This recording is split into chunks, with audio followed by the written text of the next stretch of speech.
Good morning, hello everyone, সবাই কেমন আছো? আমি এইমাত্র ঘুম থেকে উঠলাম, এইমাত্র উঠিনি, অনেকক্ষণ আগে উঠেছি। তো একটা মেয়েকে স্কুলে পাঠিয়েছি। সকাল সকাল কী কাজ করতে বসেছি দেখেছো? দেখো যত আবর্জনা নিয়ে বসেছি খেলনা করতে। সকাল সকাল উঠে বালিশের পিছনে পড়েছি। কালকে রাতে তোমরা শুনেছো, আগে ভিডিওটা দেখেছো, আমি কালকে বালিশ ফালিশ নিয়ে বসেছিলাম, অনেক কাজকর্ম করেছি। আজকে সকাল থেকে উঠে কুকাজ করছি। কুকাজটা কেমন, এই যে বালিশগুলো এতই মোটা মোটা হয়ে গেছিলো, রাতের বেলায় মাথার মধ্যে দিয়েছি, মাথা গড়িয়ে বালিশ থেকে পড়ে চলে যাচ্ছে।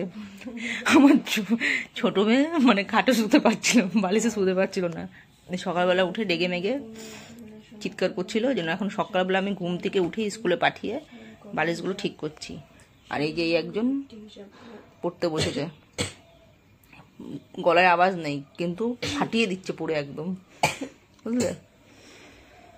চলো পরের ভিডিওতে বাকি সব কিছু দেখাবো। সারাদিন আজকে আবার কি করব না করব